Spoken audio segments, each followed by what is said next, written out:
in Madison Square Garden, the old garden. And I mean, I was 18 years old, and I was lucky if I was 100 and 200 pounds soaking wet, and I was there with those big gorillas. I mean, those days, you have the Antonino Rocca, the Scott Murphy, Carl Van Hance, you have Bruno Sammartino, Gorilla Monsoon, you name it. And now, I'm gonna tell you, and these days, it was Babe Ruth time, when these guys are really, really professional wrestlers. So you don't know who was the shooter and who was the tough guy. And me, you know, Gallo me, I'm in there just to get killed because I mean, I did my thing, but when I went in there in the dressing room, I look around, I see all these gorillas. I say, well, I got myself involved. It is what it is, and I'm here, and I'm not gonna quit. Yeah, you can't. And I'm glad I'm here with you because I love this stuff, man. No Mercy. I hope I can be there and watch this. I enjoy this stuff, man. I go crazy for this. Man. My wife and I sit there and this MMA stuff. I mean, I'm a fan, man. We'll be glad to have you in the audience as you watch Ron Sparks versus Ray Mercer. Now you're gonna have to tie me down to the chair, you know. when these guys, you're gonna have the camera on them. In my house, my wife says, "Look, it's not you that's doing it; it's them." Because I be going, you know. You shadow box in the living room? Oh yes, I love doing it, man. I love it. Well, I have a question. You use the term shooter. So could you enlighten and educate our viewers into what the term shooter means? In our secret world of professional wrestling, when you say the guy is a shooter, first of all, whether he was an amateur wrestler, and those guys physically, they do the best condition that they can to be shooter. Sometimes they don't follow the rules of a regular amateur wrestler. It's a little more than that. I don't want to, I mean, it's like doing Kung Fu in Bruce Lee's days.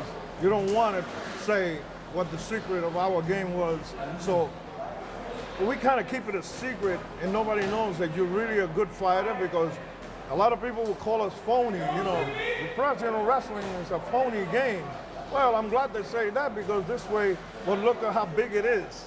It's the biggest program on TV, professional wrestling. So it's explosion promotion today. Well, this is what MMA took today. It's a big explosion promotion. But nobody knows who was really the shooter in those days. Now today, there's quite a few around because you know, today we got Brock Lesnar. Yes, sir. And he's the champion heavyweight, right? Yes, sir. A couple of years ago, he was over there with WWE. Yes, sir. Being a what? A phony wrestler? I don't know. So if he was a phony wrestler, how come he's a shooter now? And he's the champion of this thing, huh?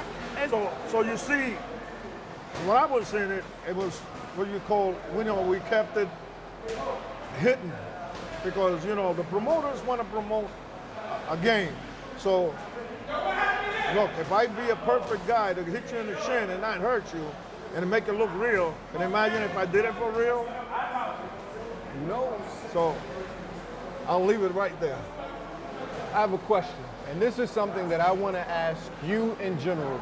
You've seen your share of fights in professional wrestling. You've seen your share of fights in boxing. You've seen your share of fights in mixed martial arts now. Okay. One of the arguments that they're having today is boxing versus MMA. Well, you know, the thing is that the martial art, whether it's karate or jiu-jitsu or judo, they say, well, they could grab a boxer's leg or go behind and suplex them or you know, put a whatever and it's gone. Well, you gotta remember, a boxer is an expert and a boxer is an expert on a quick jab. A boxer knows the timing where they're gonna knock you out, okay? You have to get really, really quick and close to make sure you grab that guy because if you bend down and this character can hit you on the liver, you don't do that to a boxer. You don't get that close. You don't just put your head in there and they give you an uppercut because I found that out one time. You don't put your foot up front and that guy go for a leg dive and hook it up and it's all over. So you know all those little tricks. Now, but if he's in good condition, a boxer is dangerous. And if he's not in good condition, to stay in there for what, 4 minutes, is it? 5 minutes? I mean, legit. You remember, they have a certain time that the boxer's got to be there, right, in the bell ring. These guys in condition to do a long time, or in more condition. So that's the answer right there. Who's in condition and has the stuff to be able to tire the other guy over, to catch him at the right time.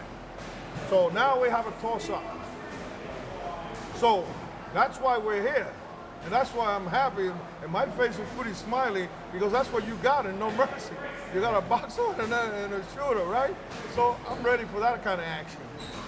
Speaking of No Mercy, in one of the first boxing versus MMA fights was Antonio Inoki versus Muhammad Ali. Yes. Now, we understand that you had some experience and some knowledge about that entire situation.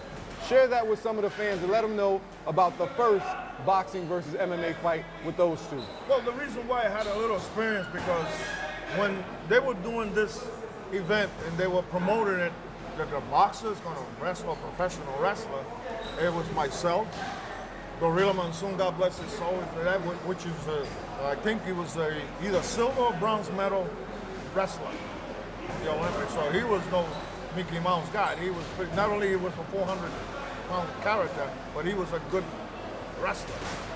He was involved. Then they had their Philadelphia arena, big crowd, 13,000 people. They had an interview or some kind of setup where Muhammad Ali was there, and he was supposed to watch the game happening. So this way, for whatever promotion they were doing, I was in the ring to wrestle Gorilla Monsoon or somebody, and he just got up at the seat and challenged Gorilla Monsoon. Gorilla Monsoon said, "This guy get out," and I got out of the ring, and he said, "You come in." He threw a jab. He snatched that wrist, put him on top of his head, and swing him around, and they had a saber. Now that happened with Gorilla Monsoon, and Gorilla Monsoon, again, God bless his soul, he wasn't no fooling around when it came in the ring and somebody wanted to hit him in the jaw, because he wasn't too sure whether this guy was working with the stuff and maybe promotion, or he was going to knock Gorilla Monsoon to put himself over, because you know Muhammad Ali. Yeah. If you let him jab you, he'll knock you out. So that's what the boxer is. If you're not going to protect yourself, he's going to knock you out. He's going to hit you over here or right ahead. You're out or in the ring. Now, being Gorilla Monsoon, who he was, and quick, even though 450-pound guy, he was really quick. And he was my friend, and I know, and I wrestled him for $20 that he couldn't do this, do that, and he always beat me for the $20. Well, it was a joke, but we did it. Well, I knew he was no phony. He could snatch you, and he was very strong. He grabbed that wrist, could break the wrist, but he did it. I was right in there. That means almost 14,000 people watching this stuff, and to the wrestling fan, this is something special. You know, Muhammad Ali, Gorilla Monsoon, they're going to fight in Inoki and all this crazy stuff. People, this is big time promotion. This is something that the people really want to see. So, it's not like today was the pay-per-view, it was satellite. But everybody has to buy this thing. And it did happen in Japan. And then when they were there, nobody knew what Muhammad Ali was going to do, and nobody knew what Inoki going to do. Now, Inoki is a good judo man. He's a good wrestler. He's a good shooter. Inoki is one of the best. So it was a strange feeling. People think, what's going to happen? This wrestler with this boxer. Well, Muhammad went in there, and there's no way you could catch that guy when he's jabbing and moving around, because if he catches you, he's going to knock you out. Well, nobody knew what Inoki was going to do. We were all waiting, and he decided all he was going to do is a leg sweep and a kick, and a leg sweep and a kick. And he kept doing it till that brought it out to the end where, he really hurt the guy. He didn't have to get knocked out, and he didn't have to knock him out. He found a way to put this guy in a bad deal. So it's a dangerous game when you get a boxer and a shooter MMA guy in there. So that's why I'm a little excited again, because this is something new. It's new in the MMA game. because now we have the professional wrestling involved, now we got the boxing people involved.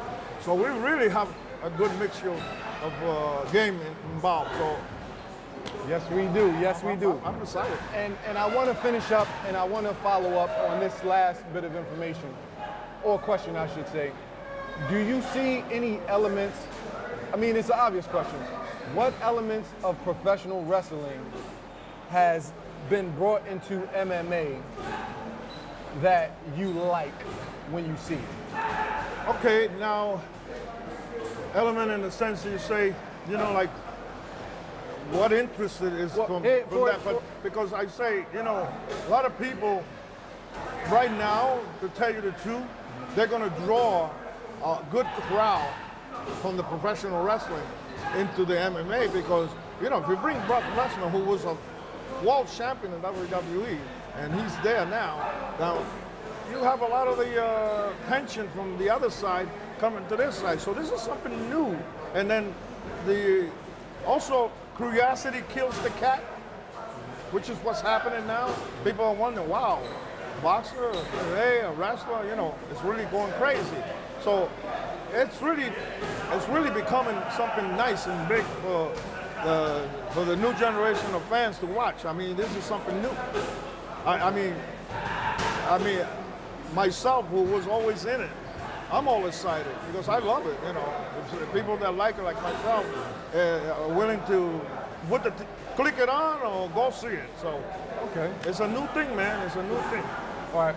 Well, that's my interview with Johnny Rodz, the legendary Johnny Rodz, who will be in attendance at No Mercy on September 17th. Yeah. He'll be front row VIP, and I'll try all that I can to keep him strapped down to his chair because he may want to jump in the cage and rip somebody's heads off as well. The camera guy, he was looking at me wrong, and I don't know. He says, all this time I wanted to body slam you.